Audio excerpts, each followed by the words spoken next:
All right. Movement principle 4B, okay? Or not, excuse me, 4C. Continuing our exploration of the shoulder girdle system. Quick review. The shoulder girdle system, again, is comprised of the sternum, or the upper part of the sternum, right, the breastplate.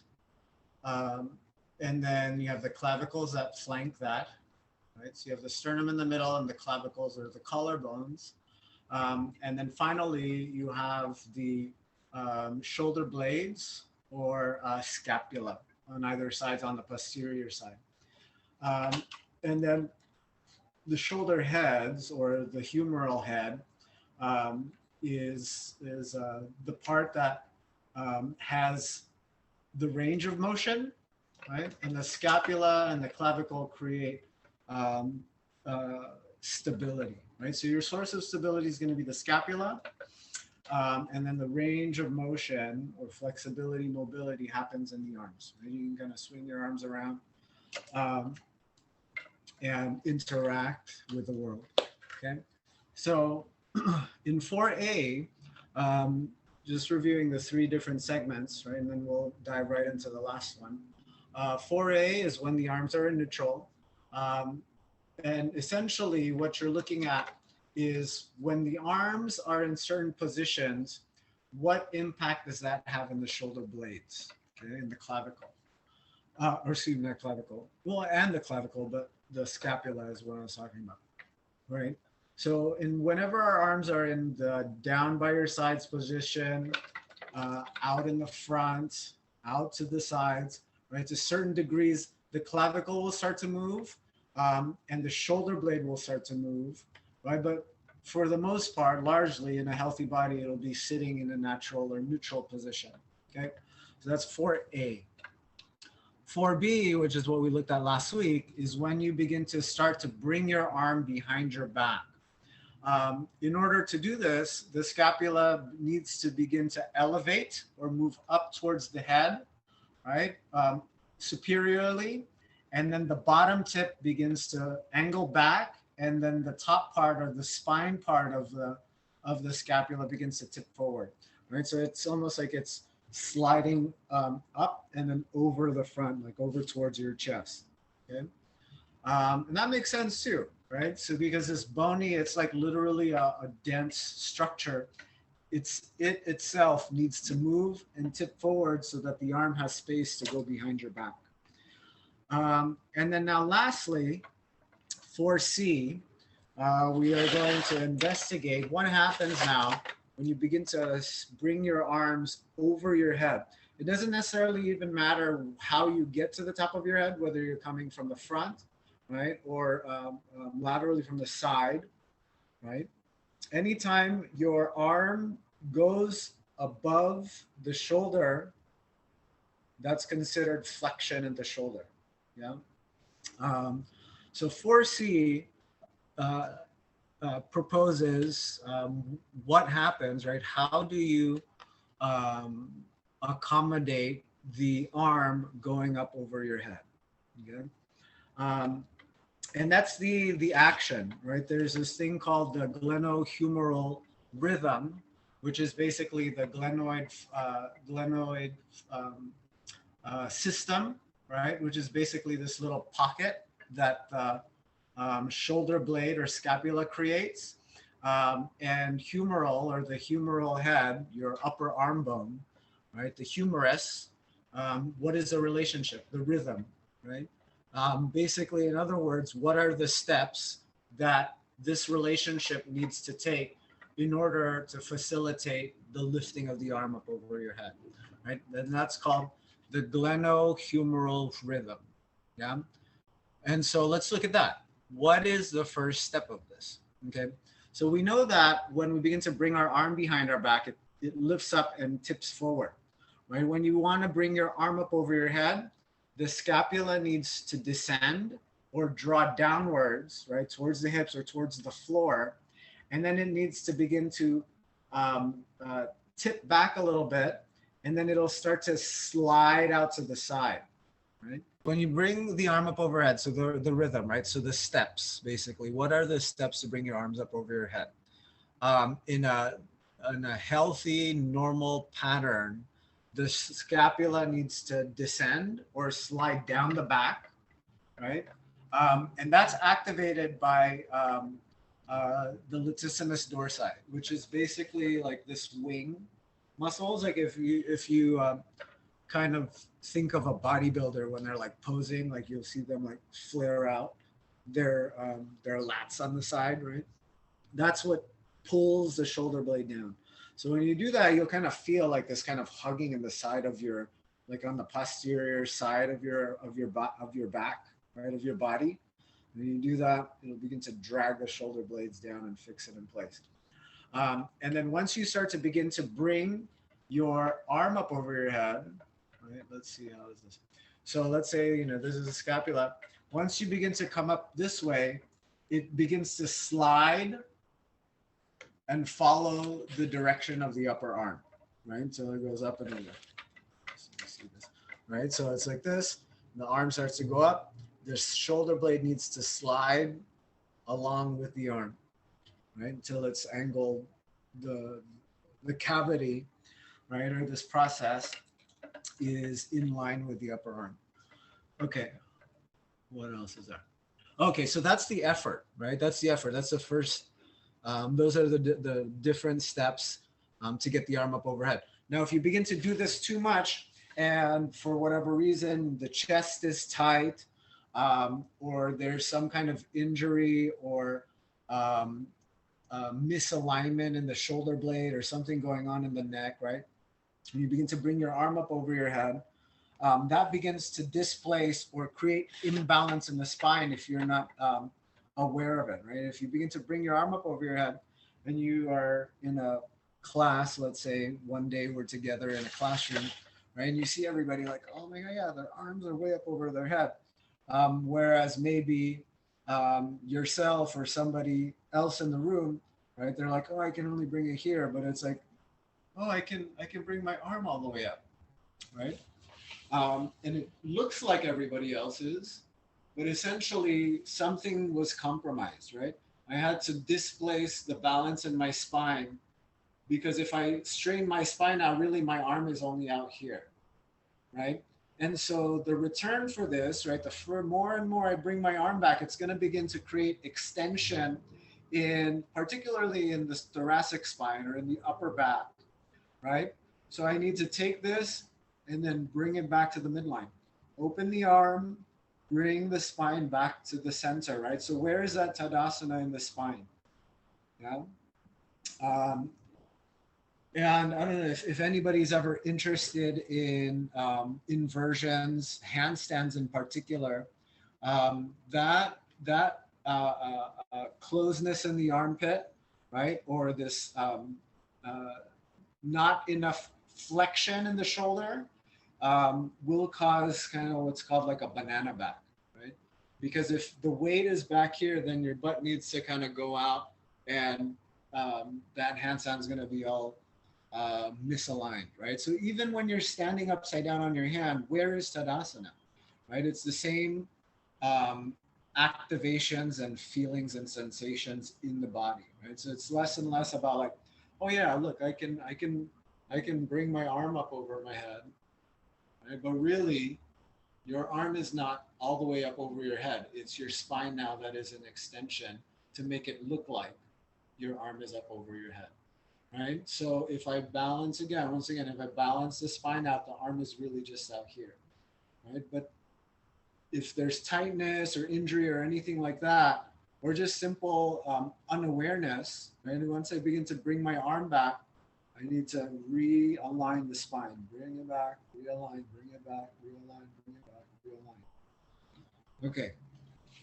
So that's kind of an overview. Let's see what it looks like in action, and then we'll play around with a couple poses and different positions where our arms are up over our head, and we'll feel what that looks like. Okay. I'm going to play a video, like 10-minute video from Annie, and then we will jump right into it. Right. So again, if you're just joining us, have your blocks ready, blocks and straps, and then also clear out a space in front of a wall, right? Clear some wall space out for yourself so that you can press your back into the wall. We'll put our hands on the wall, and then for maybe even some of you, we might go upside down, okay? So here's the video. Namaste, yogis. So let's look at the shoulder girdle a little more deeply. And this part is really a miraculous thing that the body does naturally, except that sometimes our body forgets how to do it, especially if there's been an injury or a fall to some section of the shoulder girdle. What we're looking at today is the movement principle 4C, and you recall that's the one where we're taking the arms above the 90-degree mark, whether it's in the front, in the side, or even slightly behind the side to come up. Anytime the arm goes higher than the shoulder, you're going to have to use this principle to stabilize the shoulder girdle and get the arms its full range of motion. So this is a scapula, right? A shoulder blade. And what's interesting about this, well, so many things. They're just gorgeous little bones. Anytime you have these lumps in bones, that's where muscles are flowing and attaching. That's what all these little hollows and ridges are. This ridge, however, can you see this little hollow? It's a long, narrow, not deep hollow. This is called the Glenoid Fossa. And this is your shoulder socket. And you can just see how shallow it is. And you've probably seen, or perhaps you've seen a pelvic bowl, and the socket for the hip is a big, round, encompassing socket. This is a little narrow slip of a thing. And you can see, here's your humerus bone, your arm bone, that there's really not a lot bony-wise to hold this thing together. So good placement of the arm in that scapula is essential to keep the integrity, the stability of the joint, especially when you're weight bearing and doing more extreme ranges of motion. So that's what this movement principle will set up in your body. Just want to point out two things you can see, and I don't need you to learn the names of the stuff unless you're a geek and want to, but you can see these two bony protuberances, a chromium process and coracoid process. And they're, again, attachments for muscles and tendons, really. And because they stick out and the humerus bone hangs behind it or below it, as that bone goes up, at a certain point, it hits those bony processes that stick out.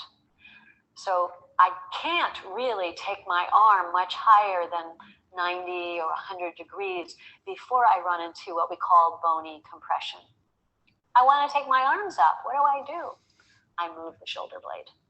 So what we're going to look at now is what it takes, how far the arm can go, and then the shoulder blade turns, and that's how you get the arm to go up, keeping the shoulder in its socket and preventing any bony compression and tension along the shoulder girdle.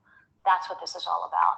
So Lucy, can I get you to turn, and let's get a closer view of how this fits on a real human body. So Lucy is well muscled and thin, so you can see the outline of her shoulder girdle and all the muscles that come in front.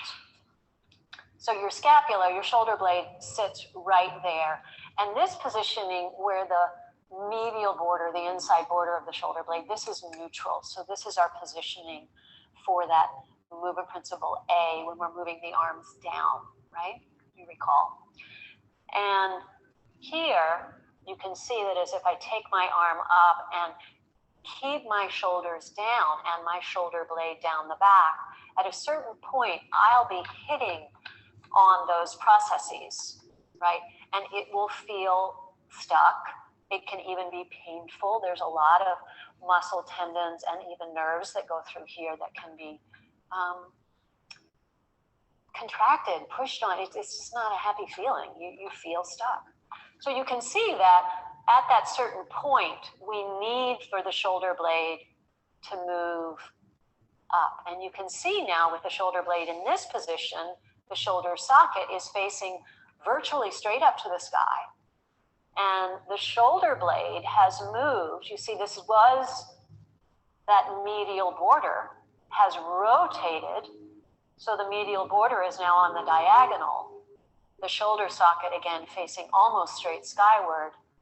And so the inside border, this superior medial edge, has moved down.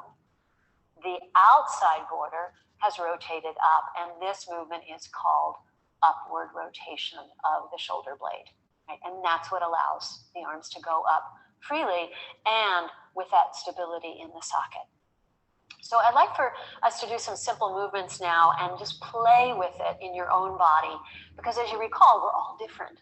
You may have a deeper glenoid fossa. You may have a rounder shoulder head.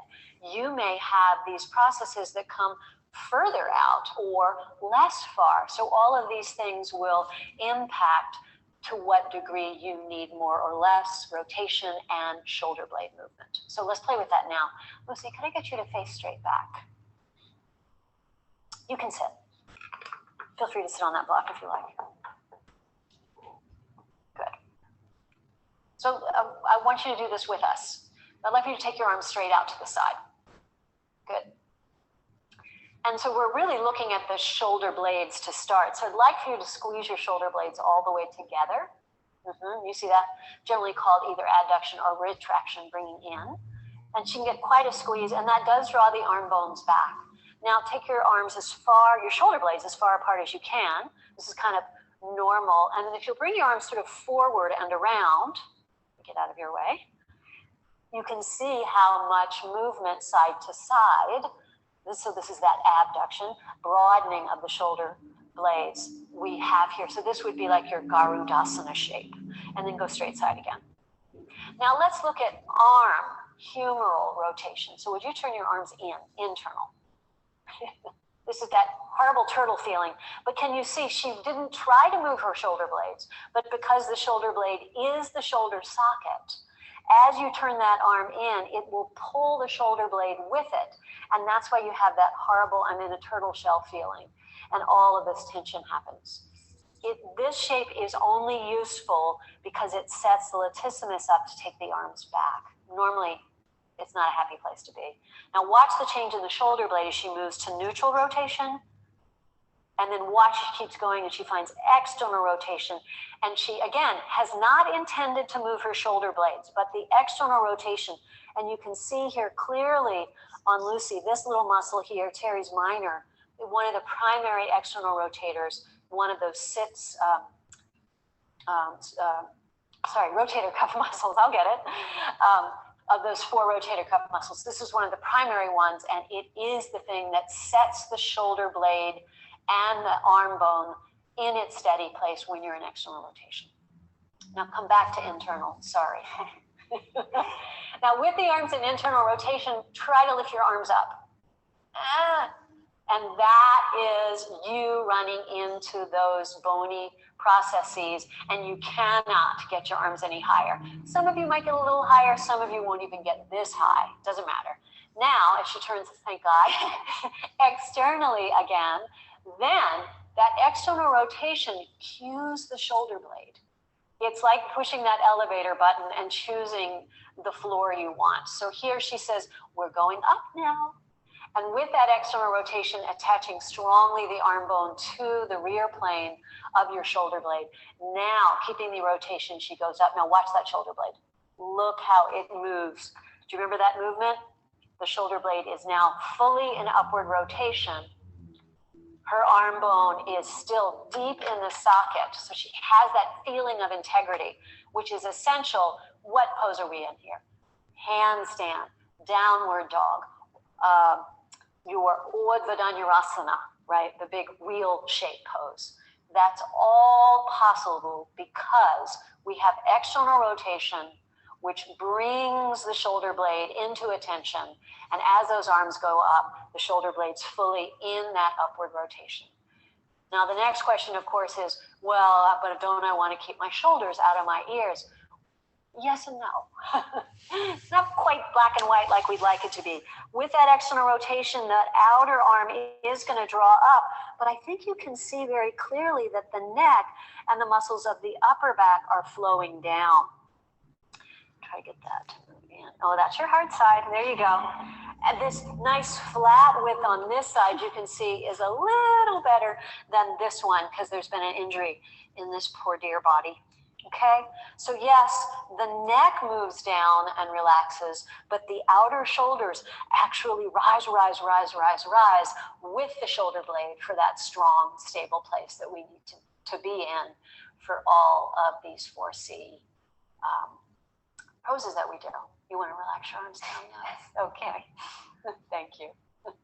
Why don't you turn around? Okay, so I hope that helps. This whole process, go ahead, is the Glenohumeral Rhythm. And that's just the description of the process of setting up the external rotation, engaging that shoulder blade, moving the arm and shoulder blade together to get to that place where the arms are in that upward plane and strong and stable. The reason we do all of the sun salutation movements with the arms flowing to the side is to retrain the body, to set the body up so that it knows how to do that. It remembers again and again.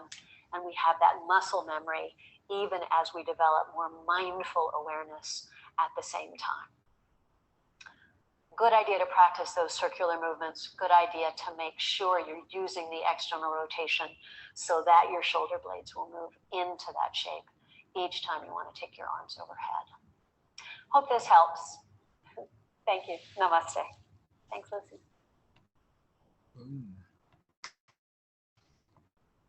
Okay. All right, so that's what it is. That's what we're talking about. That's what it looks like. Now let's see what it feels like. Okay, let's try this. Right. So, I had proposed that internal rotation creates scapular elevation and kind of a tipping forward of the scapula. External rotation begins to pull the scapula down, right? That shoulder blade down, and press the bottom tips forward into your chest. Right, so if you already begin to do this, right, so take your arms out. Let's do this. Find a comfortable seat. Take your arms out to the sides. Arms in neutral, right? Let's start with palms facing forward, thumbs facing up. And then from here, right, just like how Lucy was demonstrating, you begin to spin your thumbs in and then begin to turn your thumbs behind you. You already feel your shoulder blades lifting up and then kind of cupping forward, like they're getting thrown over your shoulders, right? And it's kind of hard to sit up straight, right?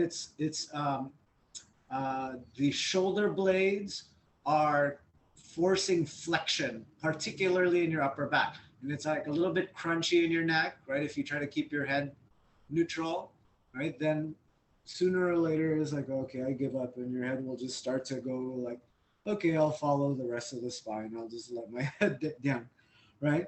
And then I'll do it the other direction. You're going to start with the thumbs facing up, palms facing forward, and then begin to spin your palms upwards and turn your thumbs behind you. And when you begin to do this from the side, this is what it looks like. It begins to seem as if like you're a sail and wind, like a gust of wind is just pushing you from the back of your body, right? And your chest is getting propelled forward.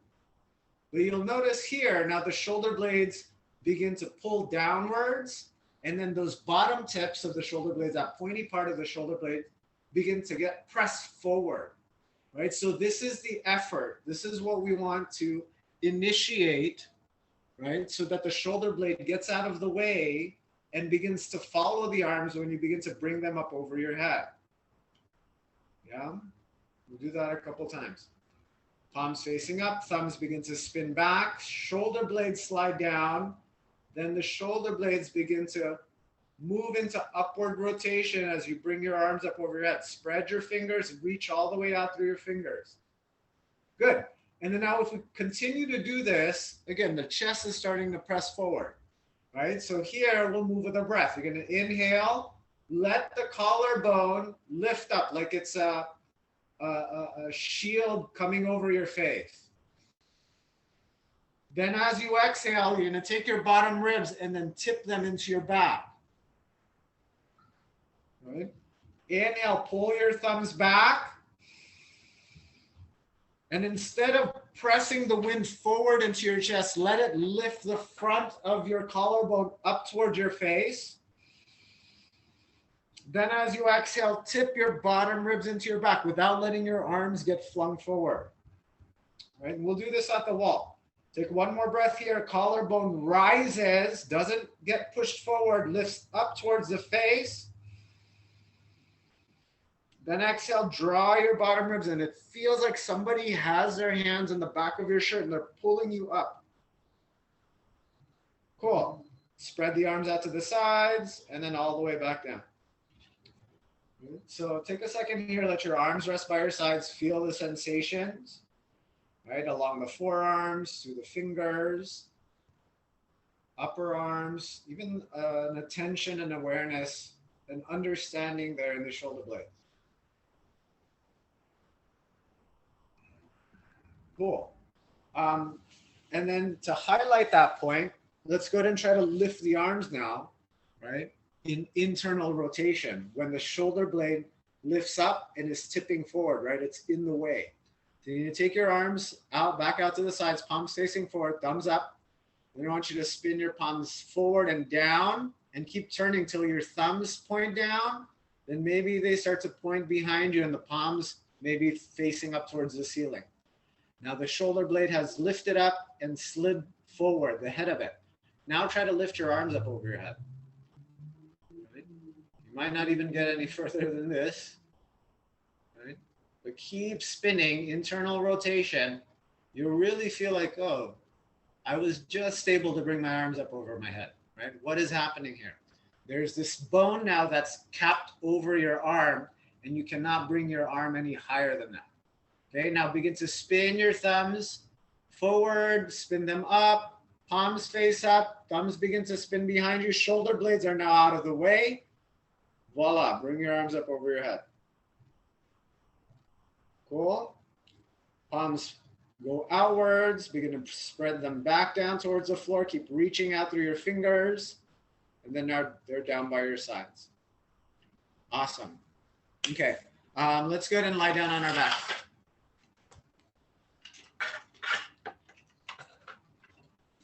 Right, and it's helpful to have the floor, and then in a moment we'll go up to the wall and use the wall as well. Right, but you're just gonna go ahead and lie down on your back. Make sure you have enough space to kind of like move your arms around like this, and have your block handy. Have the block nearby. Okay, so that you can just grab it when you're laying down.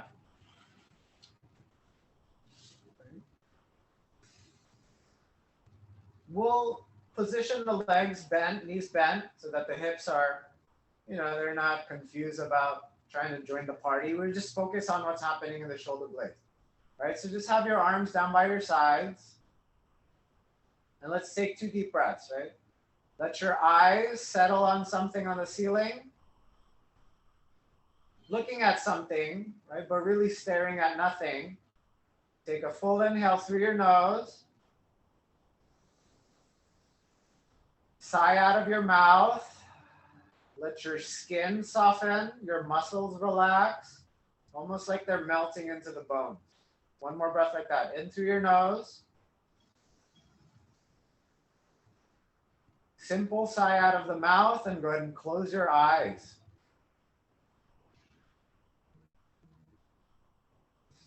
Breathe in through the nose and back out of the nose.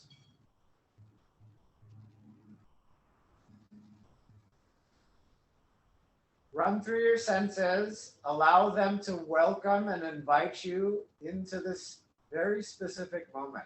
Right? Notice the feeling of your head on the floor, your hands touching the ground, your hips on the mat, the feet as well.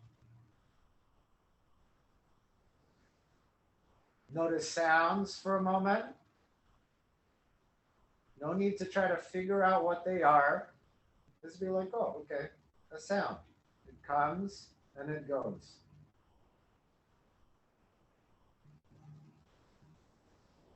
And then rest now your attention on your breath. The feeling of it. The expansion in the body. And then this coming back to center, this release, this calmness on the exhale. It's like a sigh of relief.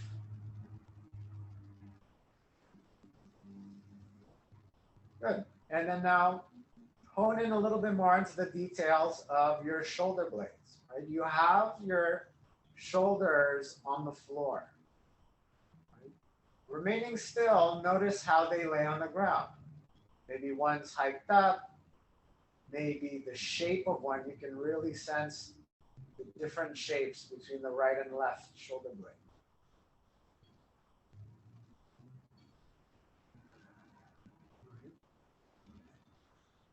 And then notice here, just kind of draw your attention down the head of your shoulders, right, through the upper arms, down the forearms, all the way down to your hands.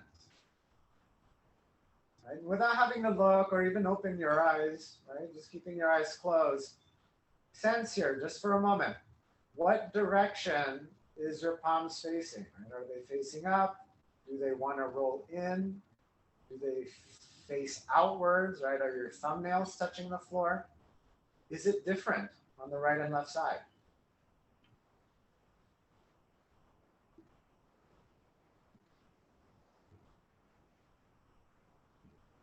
Good.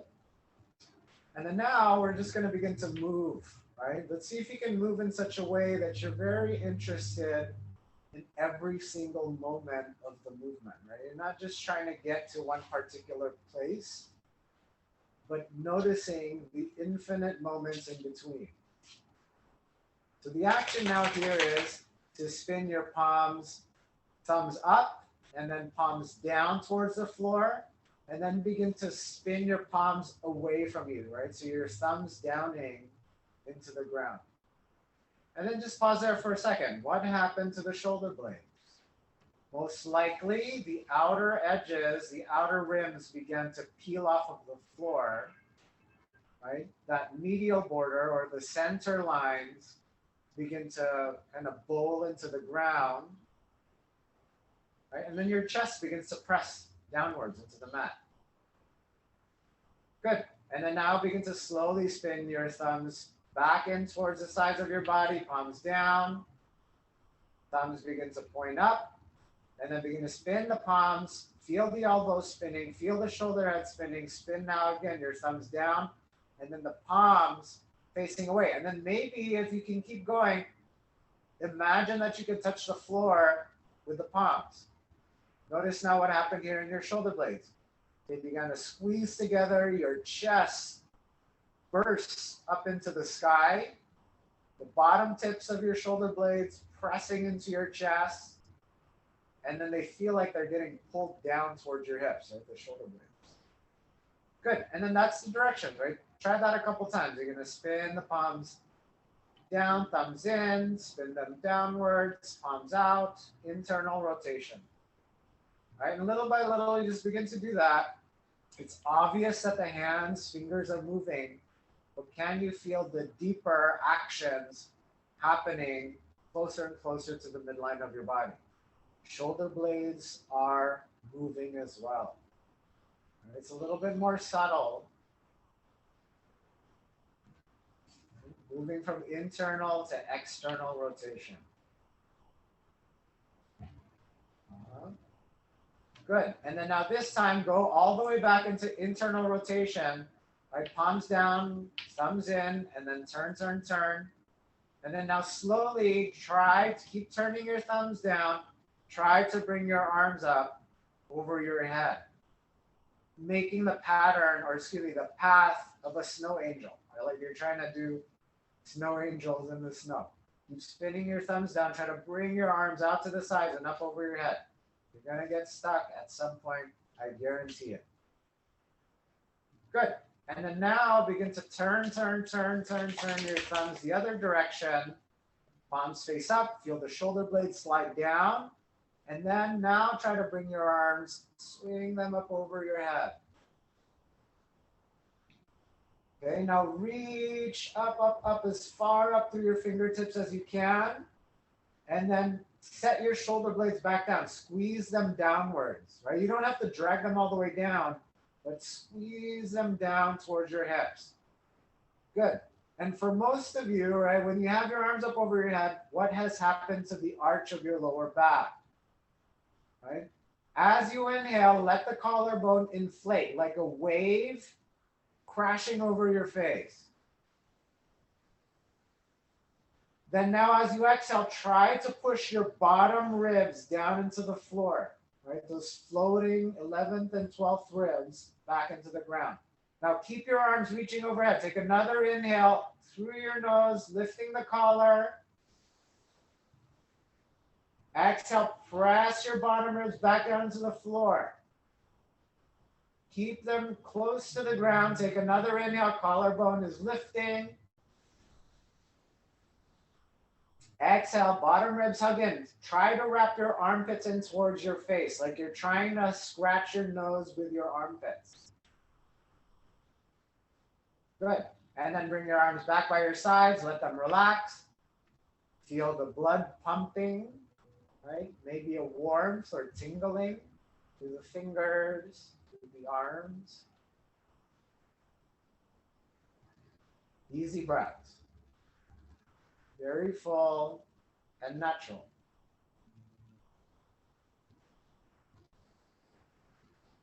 Nice. Okay. And then now let's go ahead and grab our blocks. If you're going to go ahead and grab your block. Doing a callback to movement principle 4A. Remember when we had the blocks along the knuckles of our fingers? And when we press more towards the pointer finger side, right, that is cueing internal rotation. And what the point that we made on 4A is that we want that, right? We want internal rotation, however, only from the elbow to the hand. From the elbow down to your shoulder socket, you're spinning it externally. And if we have our hands on the block, that feels like your pinky side knuckle pressing a little bit more firmly, right? So you want to anchor with the pointer finger into the block and then rotate externally from elbow down. And that's going to bring more balance across, all the way across the knuckle line, all the way to the pinky. All right, now let's try with the block. Grab that block. Fingers spread, wrap it around the block, reach the block straight up, elbows straight, engage your triceps, and then squeeze both sides equally with your hands. You'll feel your biceps turn on, right? Especially those who are like, who can lock their elbows and then hyperextend. I want you to engage your bicep, the opposite part, right? That would flex you at the elbow. So spread your fingers. Good. As you inhale, push into the pinky side. Feel external rotation, the collar rising. Exhale, press a little bit more into the pointer finger side, like you're going to flick your block towards your feet. Again, inhale, pinky side, collar lifts. Exhale, engage the pointer finger side. And feel the collarbone sliding away from your face. It's not pushing back down to the floor. It's gliding down your face like a wave. Good. And then just a little bit, keep spreading through your fingers. Just bring the block now over your eyebrows. Take an inhale, collarbone rises. Exhale, bottom ribs hug in. Right? And we're going to take it in very small steps. Now bring the block a little bit over your head, right? For some, like around your hairline, if you're looking straight up, you can still see the block, right? Inhale, keep reaching outwards away from your body through the fingers. Exhale, secure, stabilize your spine, bottom ribs hug in. Now bring the blocks up a little bit higher up over your head. Now the biceps are by your temples. Slide the block as far away as you can from your hips. Inhale, collarbone rises. Exhale, bottom ribs hug in. Neutralize also your neck. Don't let the back of the head push into the floor. Slide the chin down into the collar. Block now a little bit over your head.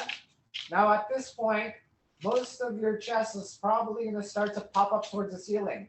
On that exhale, push your upper back, the lowest part of it, back down into the floor. Now as far as you can get, block is all the way up over your head, not on the ground, hovering. Take an inhale, stretch through your fingers.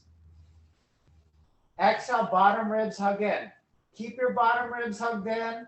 Now straighten your left leg on the floor and straighten your right leg on the floor. Draw your toes in. Slide the heels subtly apart. Right? Remember when we had straps wrapped around our legs? Try to pull outwards more through the heels. Right? You'll feel now that arch developing in the lower part of your lumbar spine. How do we get rid of that? Draw the bottom ribs down and tuck the tailbone. Draw it towards the heels. A nice neutral, natural arch in the lower back. Keep reaching up through the block. Now hover on the next inhale, your left heel off the floor. Spin your left toes towards the right. Draw the tailbone down to the heels. Now lift your right leg, both legs off the floor. Keep reaching through the block. I gotta concentrate on my own breath. Bottom ribs again. It's a lot. Take one more breath. Good. Let go of the block. Bring your legs to the floor. Bring your arms back down by your sides. Take a couple easy breaths. Feel the entire imprint of that action, right? Get really still and take a couple easy breaths.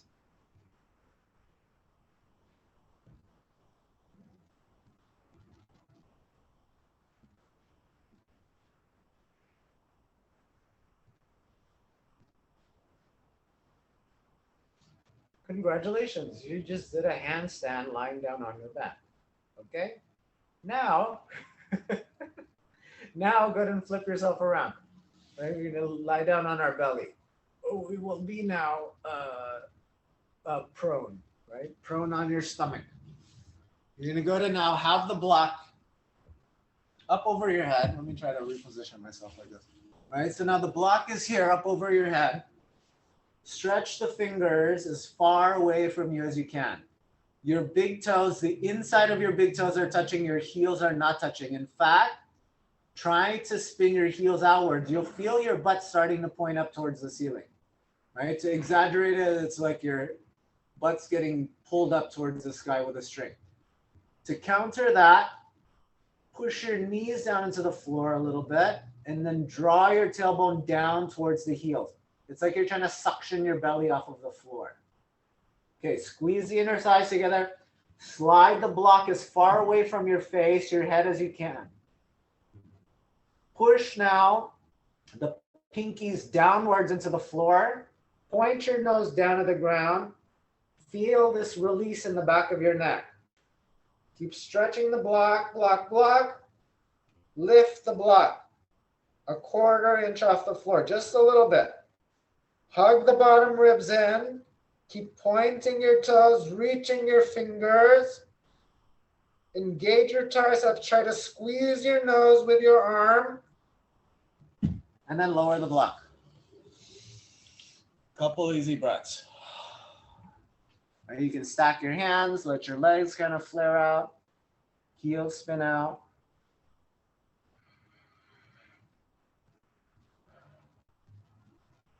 Notice the freedom in your breath.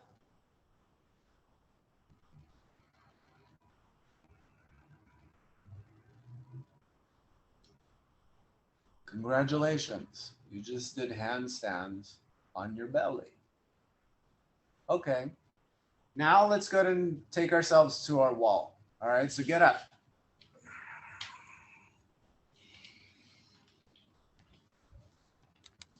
Bring your block with you. I have to reposition myself. me see if this is going to work here. I think it'll be okay. Oopsie.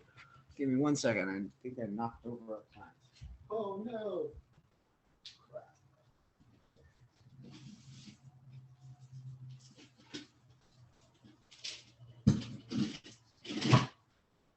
All right. Okay, so then now here we're at the wall. All right, get yourself to your wall.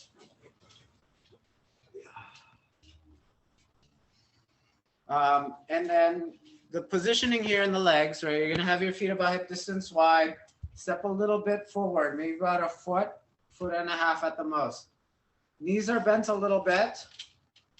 And then you're gonna lean your back into the wall, right? And then depending on, your genetics, the shape that you were born with, right? And considering the injuries or just the habits that you carry around with your body, right? Some of you just kind of hang out there. You'll notice maybe there's this natural kind of bowling action, right? The back upper tips of the shoulder blades might not be touching, or maybe they're touching a lot and your arch in your lower back is very pronounced, right? Whatever it is, just get there and then notice where you're starting from, okay? And then together, we're gonna try to explore this. You're gonna spin your thumbs in. Then yes, now for sure, the back is bowling off of the wall, upper back, and then the arch is minimized, right? And then just like we were doing on our backs, try to now lift your arms up over your head. You're gonna get stuck, okay? And then find that spot and then spin the arm in the opposite direction.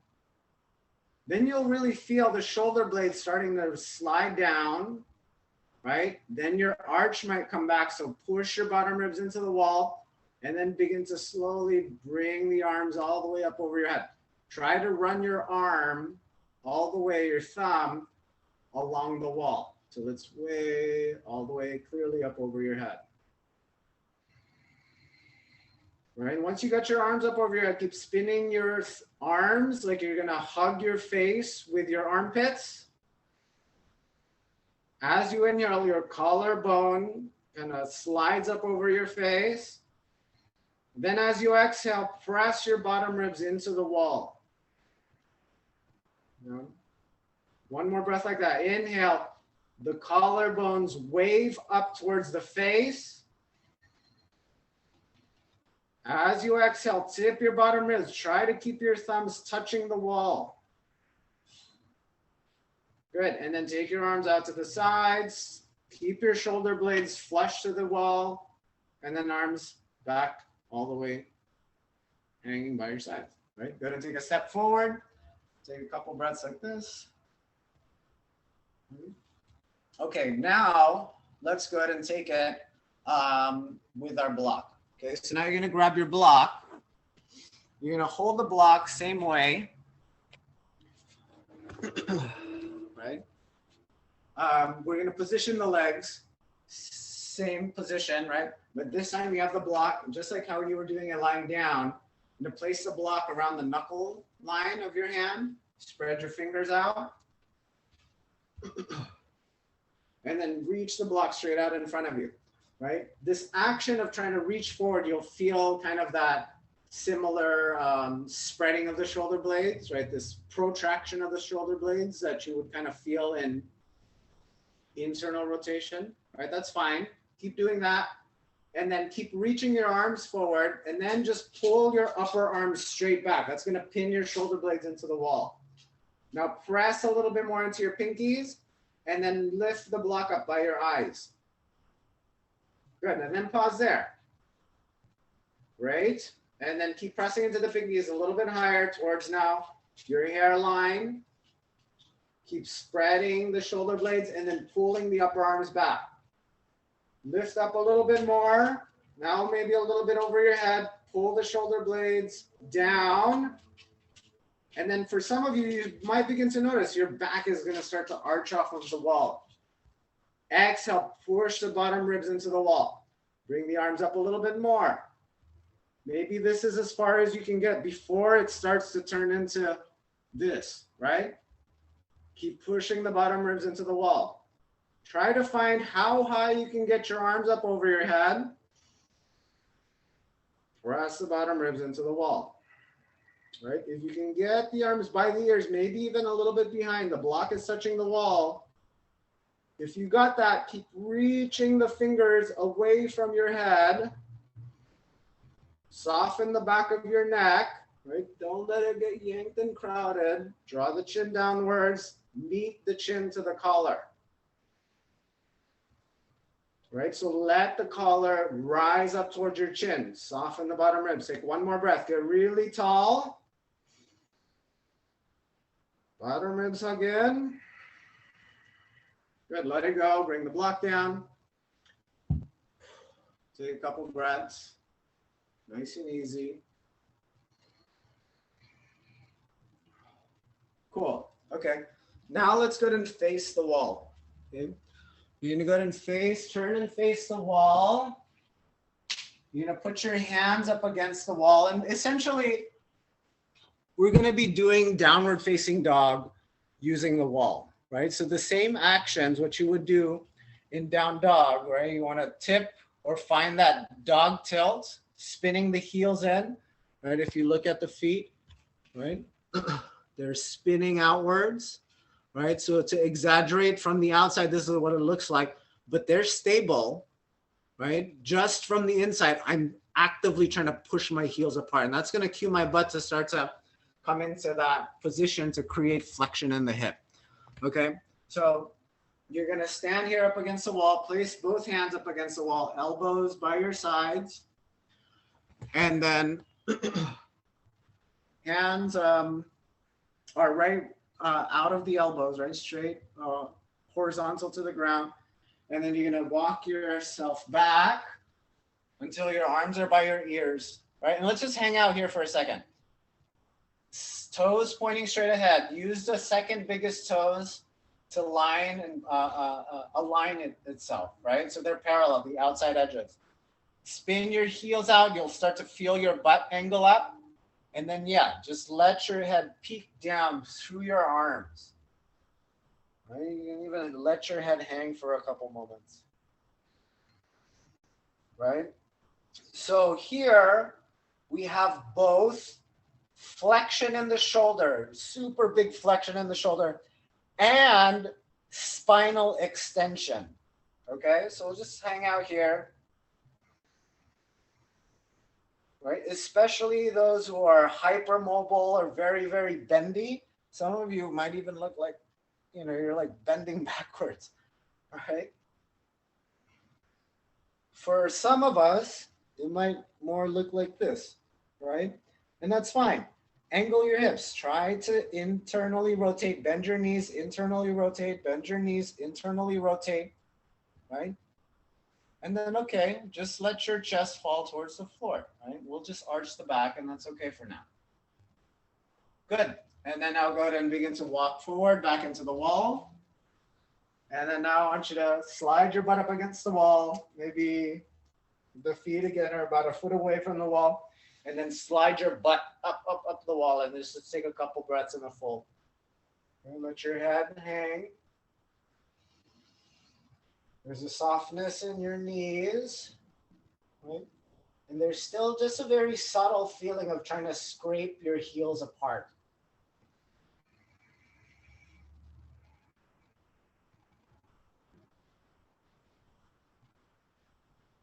Okay. Inhale, slowly come up. Stand as you exhale, right? Let everything settle for a second. And then now, okay, let's go back into that downward dog up against the wall position, right? So you're gonna walk yourself all the way up to the wall, fingers pointing up, pointer fingers a little bit slightly out, but really we're trying to externally rotate already. But remember, the pointer fingers are sticking into the wall and then you're squeezing your elbows, your armpits with your arms. Okay, and then push out and step back into your down dog. You might need to adjust your hands, okay?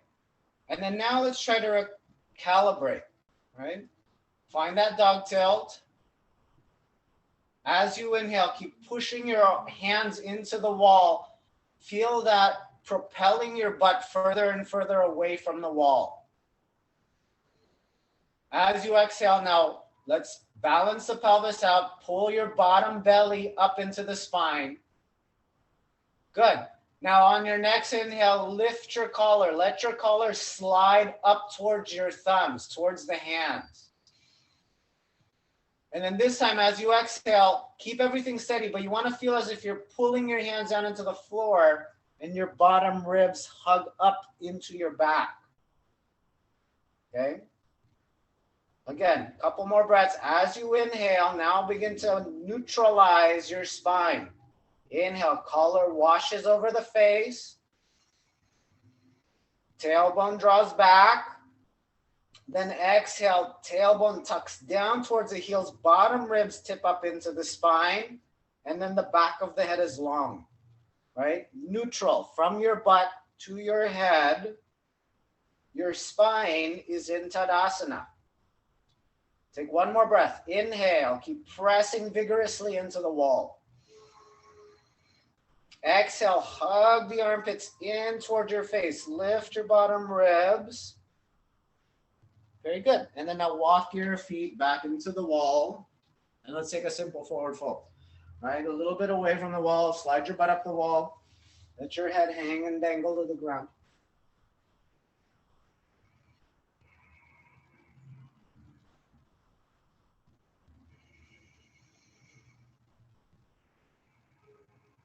Good. Little bend in the knees. Keep your head hanging. Inhale, stand all the way up. Head's the last thing that comes up and settles. And then a couple breaths standing on your own accord. Cool. Okay, so here's another common pose or kind of common transition, right? Is three-legged downward facing dog, right? We use it. I don't use it very often in this class, but it's a common transition. When you're in down dog, you lift one leg up, right? From down dog, this is kind of what it would look like, right? To step forward to your hand.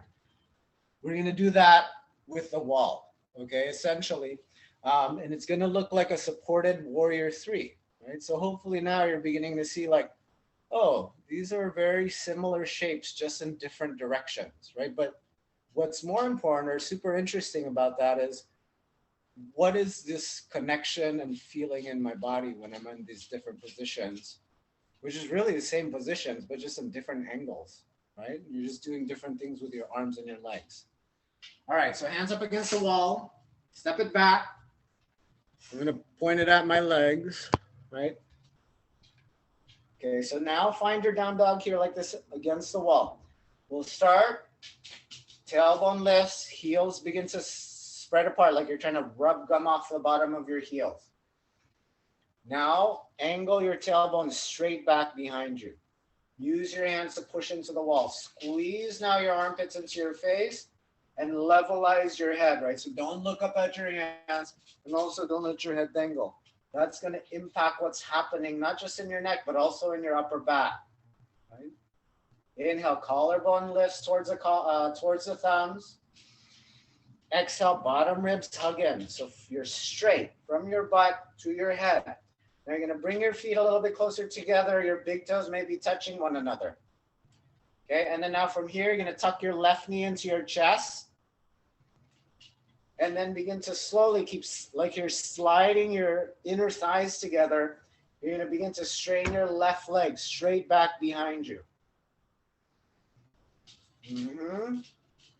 Hug the outer right hip in. Spin the inner left thigh up. Feel really strong and straight in through the arms. Wrap the armpits in towards your face. Good. Now step your left foot down. Adjust your hands. Do whatever adjustments you need. It's pretty tough, right? Warrior three is hard. Find that positioning once again. Then when you're ready, inner thighs spin in, tailbone grows long. Hug the right knee into your chest. Now hugging the knee in is going to tuck your tailbone, right? Don't do that. Keep your spine straight, neutral. Keep lifting your right sit bone up, then begin to strain your right thigh straight back. Lift those bottom ribs.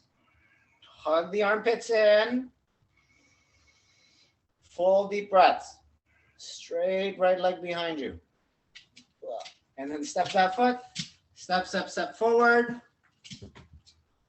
Oh, that's a big one. Okay, turn around. Slide your butt up the wall and fold forward. A couple deep breaths here. You can even clasp onto the tips of your elbows. Just let your head hang.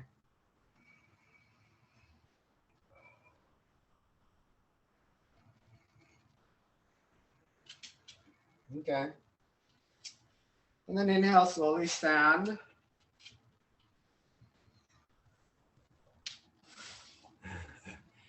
And congratulations, you just did handstands horizontally, right, facing the floor. Excuse me, doggo. Okay, let's try one more position, one more thing. Okay, let me just check our time. Okay, we're good. We'll do one last thing, 5 more minutes, and then we'll switch it up into our meditation or breathwork practice. Okay, so now last thing, we're going to take that position now, same position, and now we're going to change the angle. All right, so we're going to now go into a diagonal position. We're going to take 3-legged downward facing dog.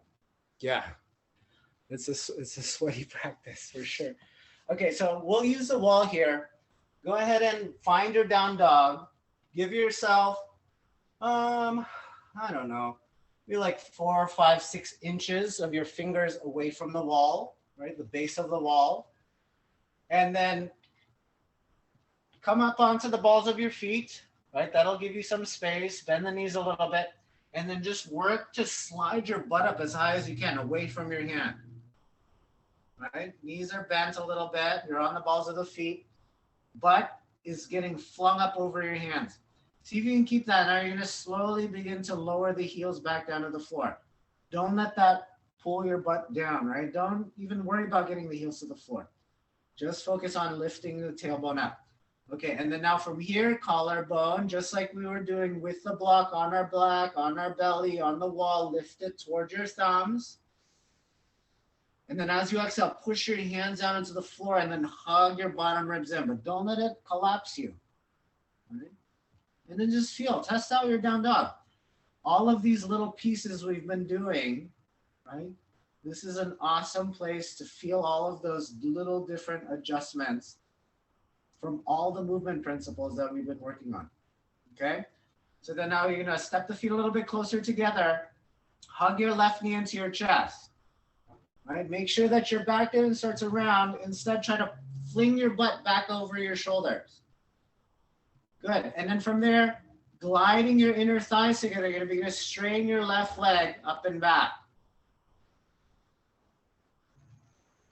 Yeah, up and back. Good. And then I'll bring that left leg back, down on the floor, take a couple breaths, widen the feet out. Good, and then set your knees down, give your arms a break. Oh no, my computer's running out of battery. Okay, so a couple breaths like that.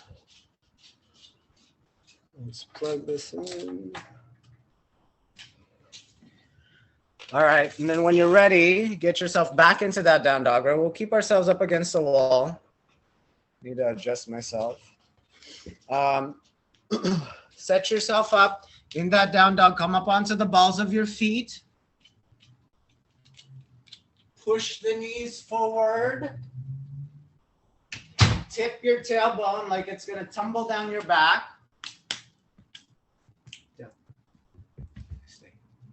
All right, like it's gonna tumble over your shoulders.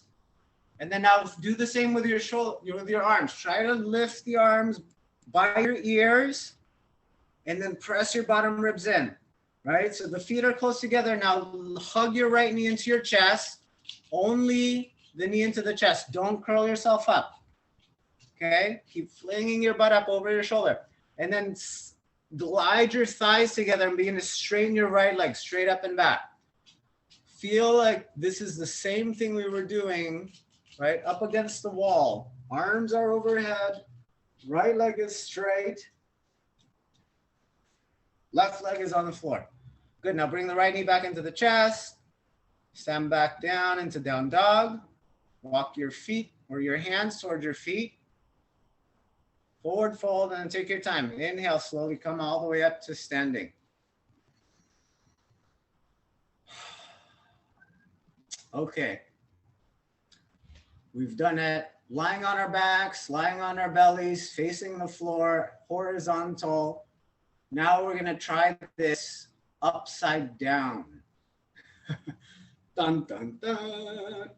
Okay. So like I said, we've done like 10 different variations of this.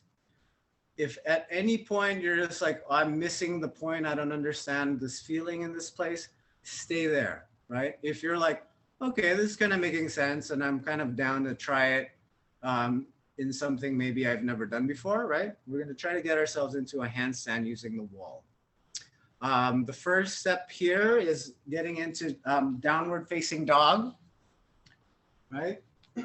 Downward dog, up against the wall. Give yourself, let's say, we'll start with like 6 to 8 inches away from the wall. Don't be so close to the wall because once, even if you get up, your butt's going to hit the wall and it's going to push you right back down. Okay. And then I also want to take a pause here before you try it. Don't try it if you're like, I don't know. Right? I don't know about this, especially because I'm not there with you. Right. We could be a little bit more bold if I was there, you know, if we were all in the same room. But if you're just like, I don't know, or I'm tired and stuff like that, don't even worry about it. Try the 10 other things we were just doing before this, okay? So to get up against the wall, if you are gonna give it a shot, remember, pointer fingers slightly out, really you're externally rotating, setting up the hands like that. You're gonna come into downward facing dog, take your time, angle your butt. Really, you want to carry this straight spine up with you, right? If it's flexed anywhere for whatever reason, because you're not flexible yet in that area, or you're injured and you cannot get into a straight spine like this, don't worry about jumping up. If you're ready, you're just gonna step one foot up, right foot up, whatever, right? Look in between your hands. From your inner left thigh, you're gonna hop up into the wall. And however you get to the wall, just get to the wall, doesn't matter. Once you get there, push your hands down into the floor, hug your armpits into your face, pull your bottom ribs in towards the wall. It's really like everything I've just been saying, right? It's just the same thing over and over again. All right, so we're upside down in the wall. Draw the tailbone up towards your heels, keep pushing your feet back. Right, and for today, just let your head dangle. Don't have to look in between your hands.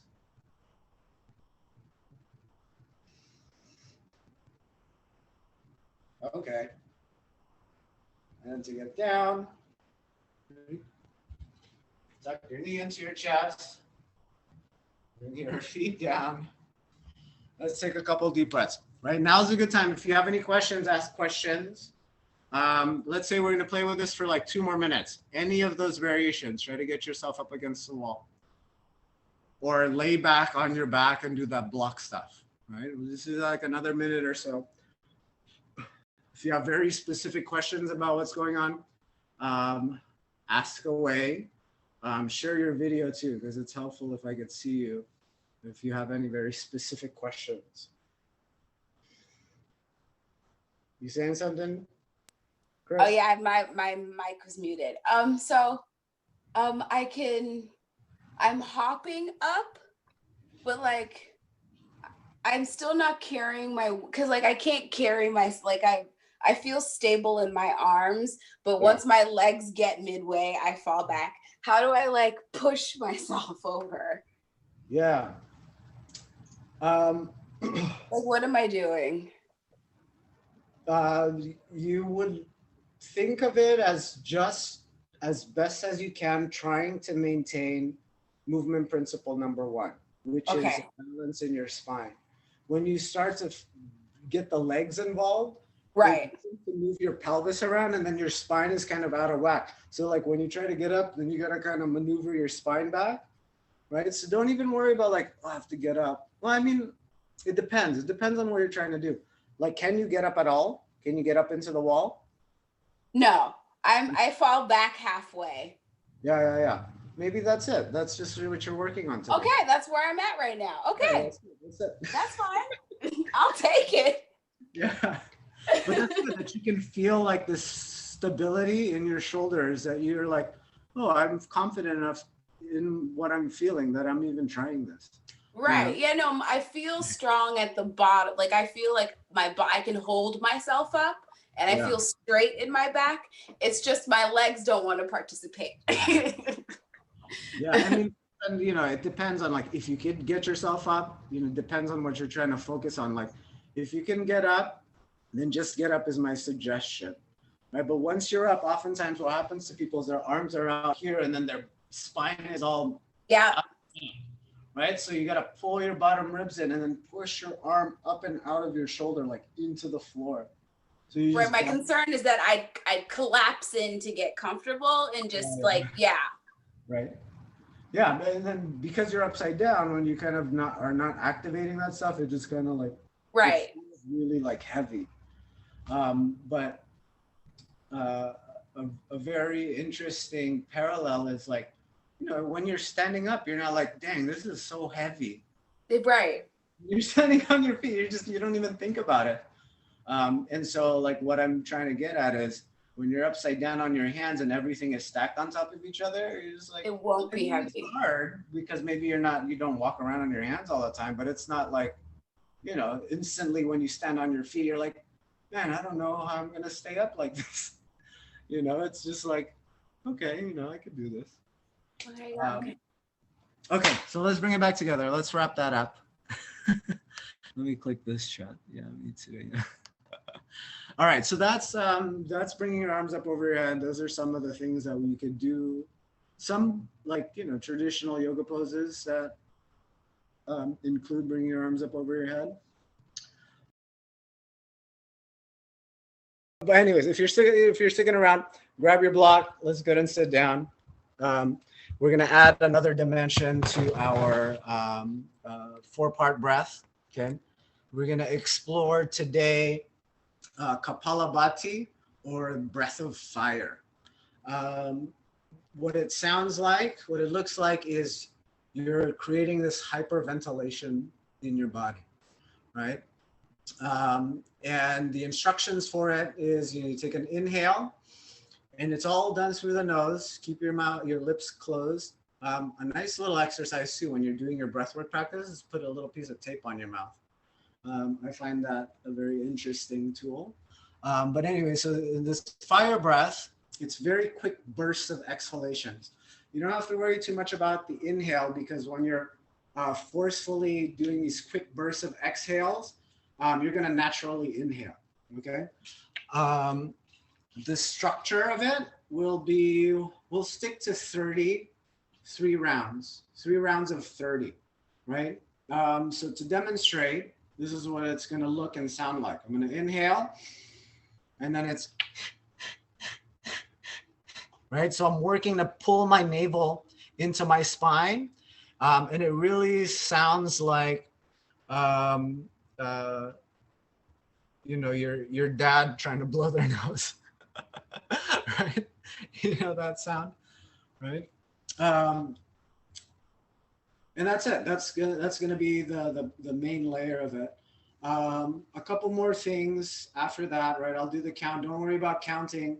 I'll let you know when you hit 30. When we hit 30, and at the end of that 30, you're gonna exhale everything all the way out. You're gonna suck your belly in, and you're gonna draw the sides of your belly in, kind of hollow yourself out, right? Squeeze all the air out, and then lift your collar. Keep your breath held. So balance out the spine. And then in between, we'll take an easy recovery breath, and then we'll jump right into the next round, right? So it's 30, 3 sets, 3 times Kapalabhati, breath of fire. It really is that action of like trying to blow something that's stuck in your nose out, right? And you're just doing it fast over and over again for 30 seconds, okay? So go ahead and grab your blocks, situate yourself, find your comfortable seat.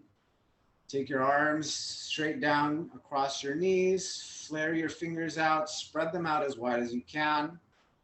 Feel the tautness in your palms, the spreading between the webbings of the fingers, the triceps, extending the elbows, and then push your hands down into your thighs to pull the shoulder blades away from the ears. All right, we'll take 2 easy breaths. You're going to inhale through the nose. Keep the belly just slightly drawn in so the breath travels upwards. Exhale out of your nose. Keep the collar lifted. Take 1 more full breath. Close the eyes. Exhale out of the nose. Touch a finger, any random finger to your thumb. We'll just take 3 full rounds of this breath, right? So just inhaling deep in through the nose. Back out of the nose. Keep the collar lifted, feel grounded and rooted through your sit bones. And then after this cycle of breath, right, after your 3rd cycle, we'll begin to add that kumbhaka, or the retentions of the breath, right? And let's say the ratio is 1 to 1.5, 1 to 1.5. Okay, so we'll inhale for 1, whatever that duration is for you. Hold your breath for 1.5 times longer. So if you're holding it for 6, or excuse me, inhaling for 6, you're holding for 9. Then it's that same 1 ratio on the exhale. And that 1.5 hold at the end. I'm going to do 2 more rounds of that. 1 to 1.5, 1 to 1.5. Slow the breath down. Try to draw in as much air as you can. See if you can bask in this invitation to be aware in the breaths and spaces in between.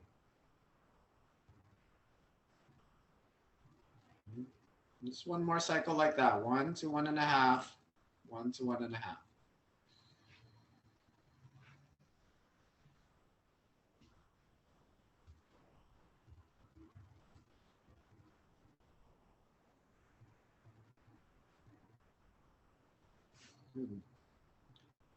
And then keep that spine nice and erect, right? A couple easy breaths without the holds, but notice that they're still there, right? But you're not intentionally trying to hold it. Right? Be brave and fearless, right? And act as if nobody's around, right? You're going to jump right into this breath of fire.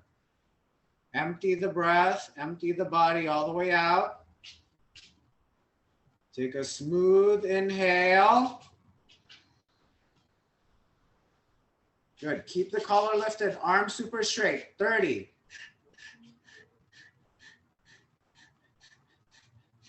Good. Keep going. Halfway there. Keep your collar lifted. Lead with your belly button, sucking into your spine. 5, 3, 2, 1. Exhale all the way out. Push your hands down into your lap. Suck your belly in. Try to squeeze everything out. Once all the breath is out, hold your breath, lift your collar, spine is straight.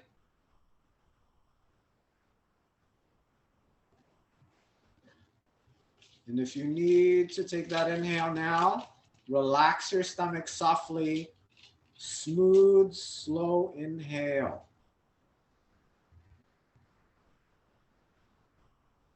Exhale it all out. Right, in between this round, let's go ahead and take 1 more spacer breath, right? 1 more recovery breath.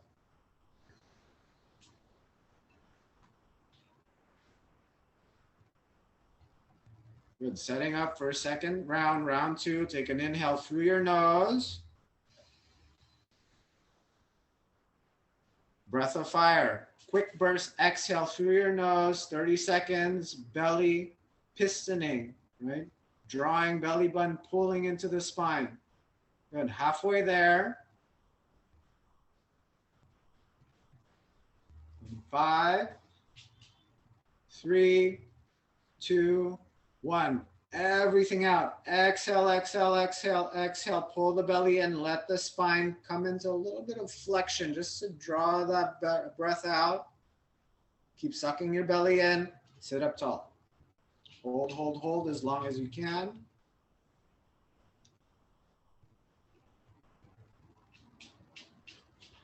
Relax your face.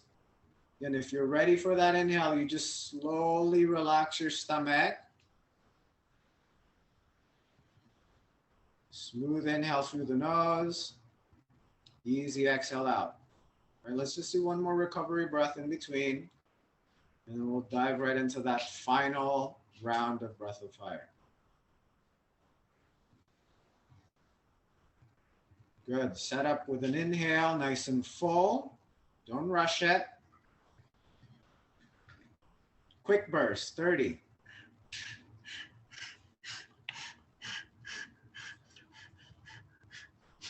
15, halfway. Good, 5 more. 3, 2, 1. Suck all of it out. Press, press, press. Hollow out your stomach. Sit up tall. Hold the breath as long as you can. Relax your face. Soften your eyes. Relax the temples. Relax your ears.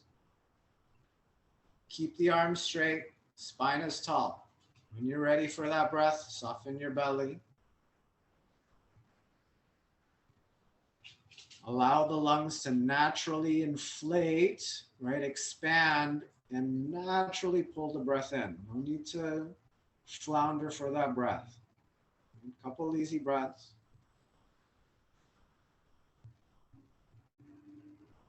There's a couple more moments here like this, just noticing the quality of your breath. No more retention, no more sped up tempo, right? Just feeling this natural suction of the expansion of the space in your body to welcome air in,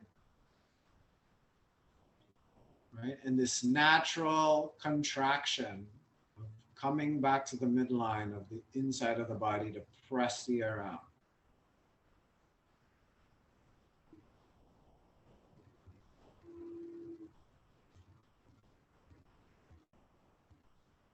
Good, and then just for a brief moment, allow the attention to wander. No more guided by breath. If it meanders and hops around, fine. If you notice that it is more steady and stable and calm, there you are, just for a few moments.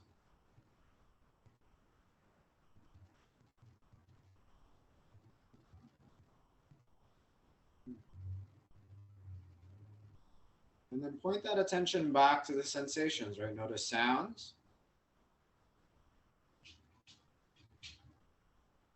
Notice your legs on the ground, your butt on your support, your hands upon your lap. Sense the breath once again.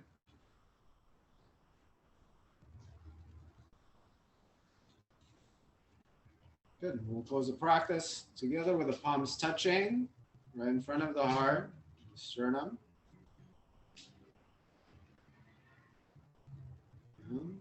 Allow yourself to be open, even if it's just the possibility of being more honest and sincere.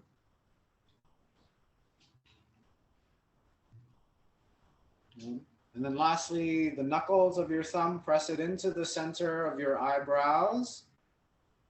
Just a strict sensation, right? This very defined and explicit feeling of pressing the thumbs to the center of the brow.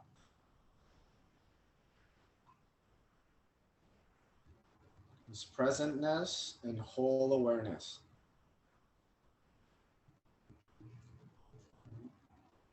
When you're ready on your next exhale, just bring your hands back down onto your laps. Notice the imprint of that sensation in the center of your eyebrows. And then when you're ready for it, just slowly inhale. Keep the eyes soft, open them. And then blink a few times. And here we are.